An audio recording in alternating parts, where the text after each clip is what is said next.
Olá! Que Deus continue abençoando a sua vida. Hoje estamos já no nosso sexto dia. Já estamos quase finalizando essa semana de oração jovem. Hoje o nosso tema é Nosso Novo Lugar, baseado em João, capítulo 4, o verso 1 ao 42, que nos diz assim: Quando Jesus soube que os fariseus tinham ouvido dizer que ele fazia e batizava mais discípulos do que João, se bem que Jesus, como não batizava, e sim os seus discípulos, deixou a Judéia, retirando-se outra vez para a Galiléia, e era-lhe necessário passar pela região de Samaria. Assim, Jesus chegou a uma cidade samaritana chamada Sicar, perto das terras de Jacó, tinha dado a seu filho José. Ali ficava o poço de Jacó. Cansado da viagem, Jesus sentou-se junto ao poço. Era por volta de meio-dia. Um horário específico, determinado aqui, ao meio-dia, o Senhor estava cansado, apesar dele ser divino, ele se esvaziou de sua divindade para se compadecer de nós seres humanos, e nada que o Senhor faz é sem um propósito. Não foi uma escolha ocasional de um poço, é um encontro. Ele estava esperando uma mulher. Vamos mais adiante. Nisso veio uma mulher samaritana tirar água. Jesus lhe disse: dê-me um pouco de água, pois os seus discípulos tinham ido à cidade comprar alimentos. Então a mulher samaritana perguntou a Jesus: como, sendo judeu, o Senhor pede água a mim, que sou uma mulher samaritana? Ela disse isso porque os judeus não se dão com os samaritanos. Jesus respondeu: se você conhecesse o dom de Deus e quem é que está lhe pedindo água para beber, você pediria e ele daria água viva. Percebe-se que o preconceito em relação às mulheres, especialmente na cultura oriental, ainda é muito expressivo.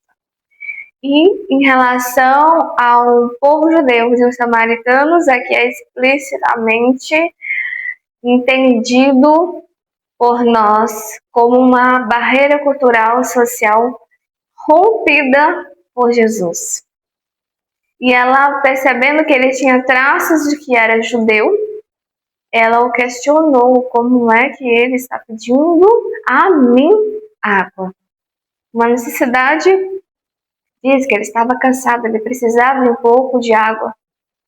Ele poderia, sim, conseguir essa água de uma maneira sobrenatural? Com certeza. Mas este encontro com essa mulher tinha um propósito de salvação. Como tudo que o Senhor faz nas nossas vidas tem a intenção de nos salvar. Como foi seu encontro com Jesus? De que maneira o Senhor tem sido essencial, como a água é para as nossas vidas? Mais de 70% do nosso corpo é composto de água. Se estamos desidratados, nós estamos com sério risco de ter as funções do nosso organismo prejudicadas. O Senhor fala a respeito do dom de Deus. Quem é que está lhe pedindo água para beber? Se ela conhecesse quem era ele, ela pediria e lhe daria água, da água viva, uma água que tem um significado mais profundo do que esse poço, que pode transformar a vida dela. Vamos continuar. Ao que a mulher respondeu: o senhor não tem balde, o poço é fundo. De onde vai conseguir essa água viva? Por acaso o Senhor é maior do que Jacó, nosso pai, que nos deu o poço do que ele mesmo bebeu, assim como os seus filhos e o seu gado? Então aqui ela já estava percebendo que Jesus poderia ser um profeta, mas ela ainda não explicitou em palavras, ela somente questionou a respeito disso, né? O Senhor não tem balde, o Senhor como vai beber de uma água viva? E o Senhor tem um significado ainda mais profundo a respeito disso, que vai ser desenrolado ao longo desta longa narrativa. E vou fazendo essas pausas porque ela tem muitos significados. Nós precisamos aprofundá-los para trazer para as nossas vidas. Jesus respondeu: quem beber desta água voltará a ter sede, mas aquele que beber da água que eu lhe der nunca mais terá sede. Pelo contrário, a água que eu lhe der será nele uma fonte a jorrar para a vida eterna. A mulher lhe disse: Senhor, quero que me dê essa água para que eu não mais tenha sede nem precisa vir aqui buscá-la. Ela pensando que era simplesmente a água física, mas o que o Senhor estava querendo trazer à vida dela era uma fonte a jorrar para uma vida eterna, e ela ainda não percebeu. Jesus já vai no centro de sua vida para que ela, assim, de fato perceba que ele é um profeta. Vá, chama seu marido e volte aqui. Você percebe a maneira didática e respeituosa que o Senhor desenrolou a conversa? Algo que era familiar para ambos e a necessidade deles era a mesma. Ela veio pegar água para suprir suas necessidades e Jesus também estava querendo beber água porque estava cansado.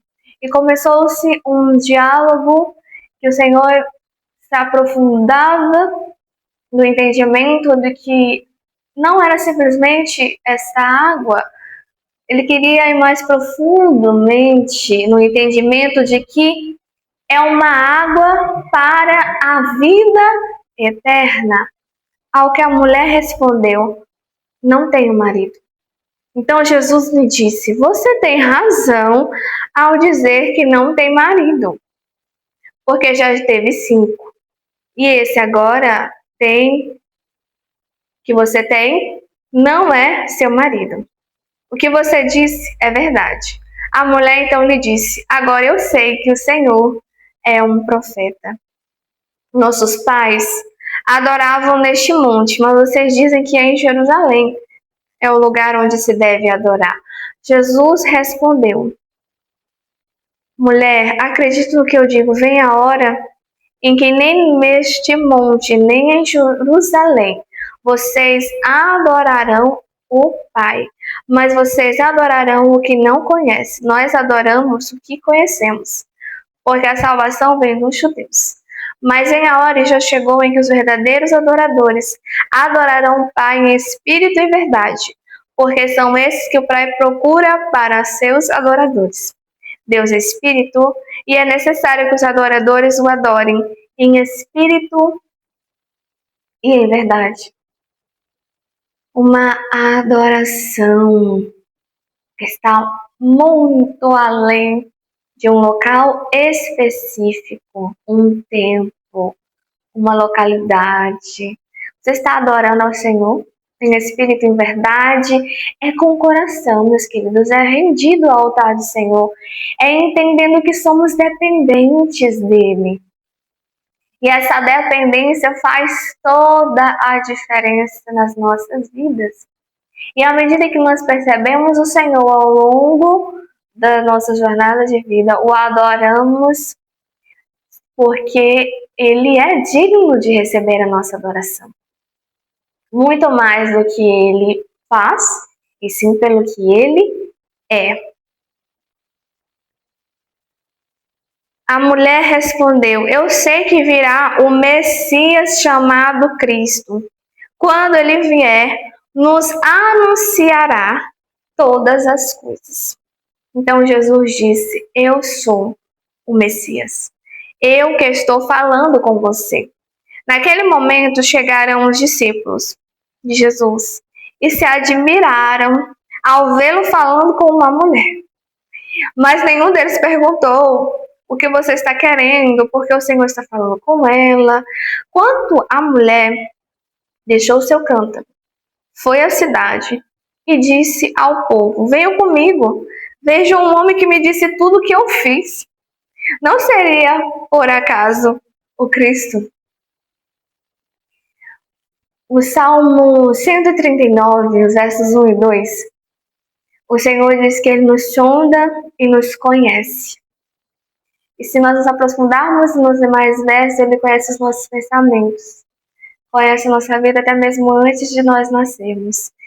E mesmo Jesus falando abertamente que essa mulher teve vários maridos, ela ainda assim sentiu o impacto da mensagem que ele afirmou para a vida dela. Eu sou o Messias. Me adore em espírito em verdade. E você irá jorrar através da sua vida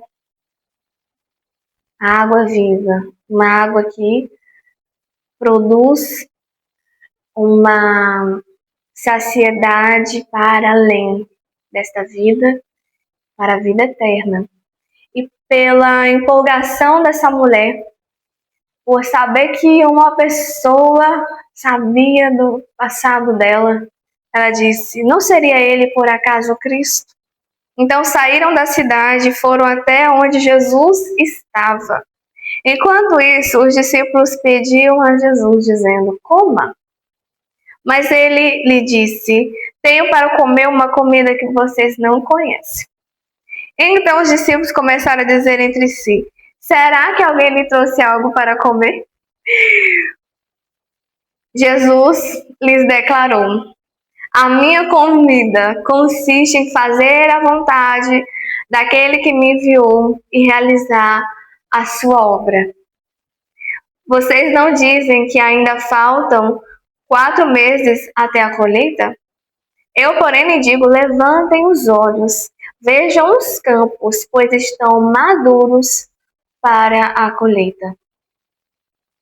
Os discípulos, numa percepção terrena, superficial, pensavam que era um alimento físico. O mestre já foi alimentado, mas o Senhor esclarece que a comida, a bebida dele, em alguma ocasião também na palavra, o Senhor menciona que é fazer a vontade do Deus Pai.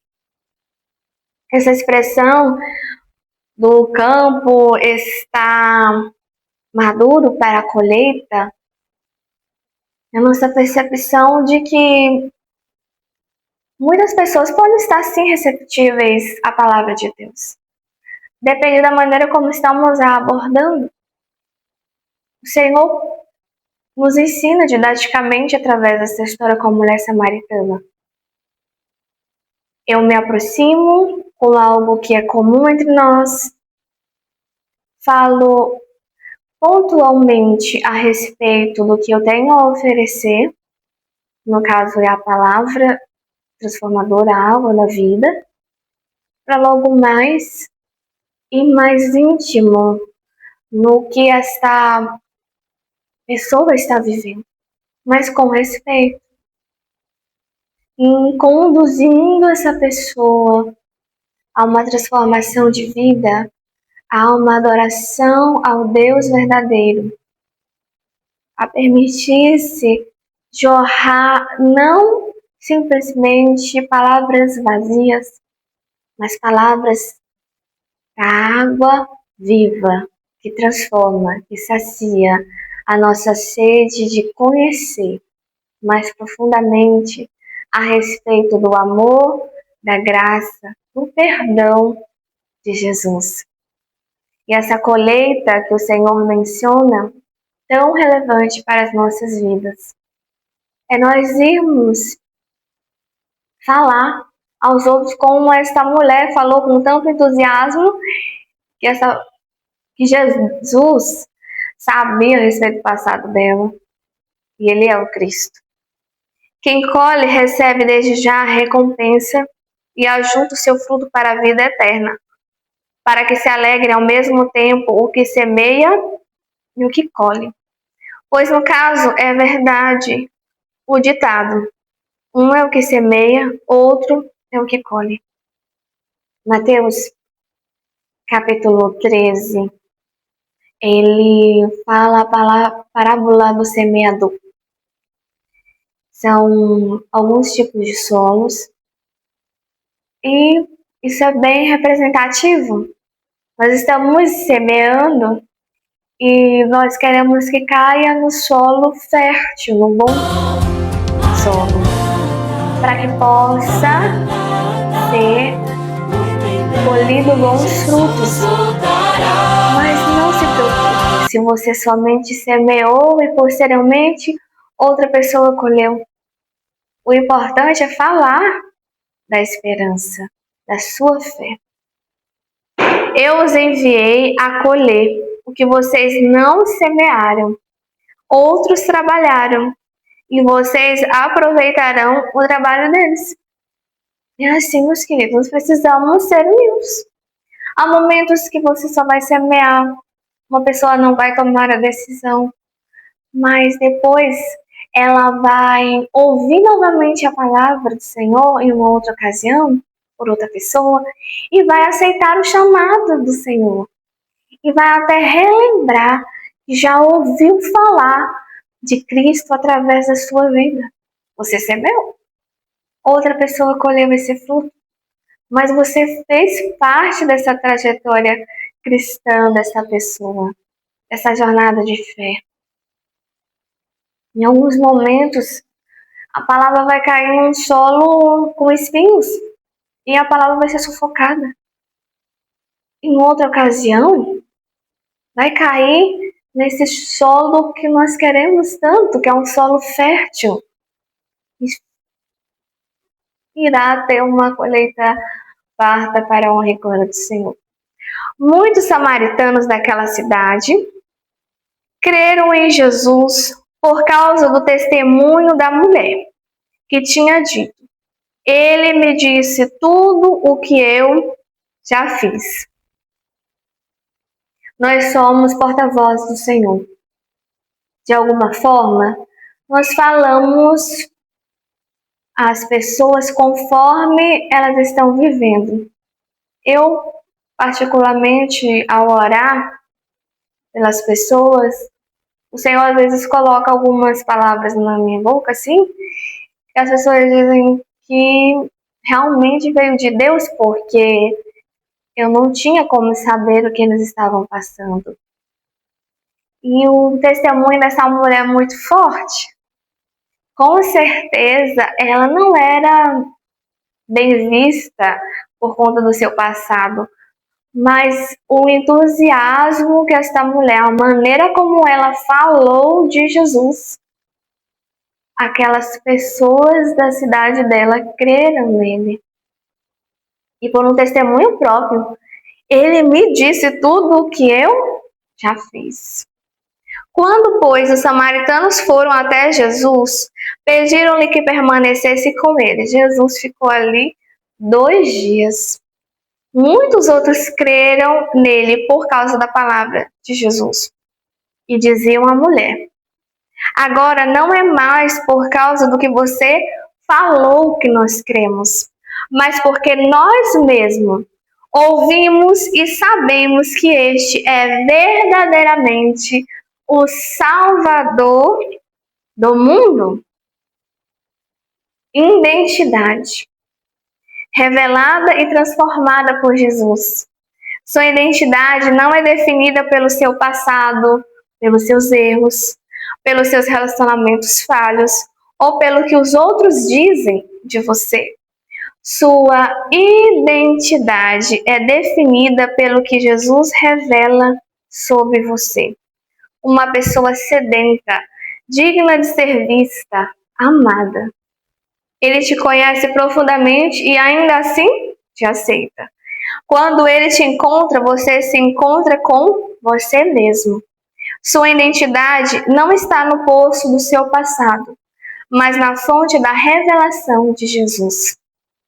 Seu lugar no mundo é no coração do Pai, adorando-o em espírito e em verdade, onde todas as barreiras caem.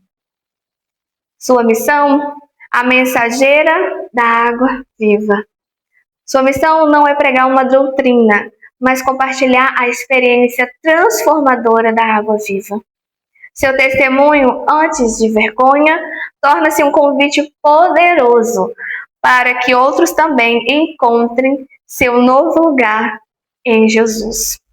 Meu lugar no mundo é na fonte da água viva, adorando em espírito e em verdade, e convidando a todos para beber. Meu lugar é uma fonte de esperança. Eu me tornei essa fonte para os outros. Louvado seja Deus. Que você continue sendo fonte de esperança a jorrar uma água viva de fé em Cristo Jesus. Amém? Vamos orar? Pai querido, Pai bondoso, dá-me de beber da tua fonte, Senhor. Não quero mais buscar em outros lugares. Para onde iremos se só tu tens, Senhor Deus, a água viva da vida eterna em ti. Senhor Deus, nos ajuda a te adorar em espírito e verdade. Com o coração entregue, sem máscaras, rendido, Senhor Deus, diante do altar, porque o Senhor nos conhece e mesmo assim o Senhor nos ama. E mesmo que nos aproximamos a Ti em espírito e verdade, Te adorando, revela, Senhor Deus, muitas vezes os nossos erros. Assim mesmo, o Seu amor nos atrai. É lindo, Senhor Deus, perceber o quanto que somos amados, acolhidos. Senhor, nos ensine a falar de uma maneira apropriada, assim, para as pessoas e falarmos do Teu amor. Que em todo momento o Teu Espírito Santo nos conduza por caminhos onde as pessoas precisam ouvir de Ti. Continua, Senhor Deus, sendo a fonte principal das nossas vidas. Em nome de Jesus, amém. Que Deus abençoe você. Que você continue sendo essa bênção do Senhor em muitas vidas.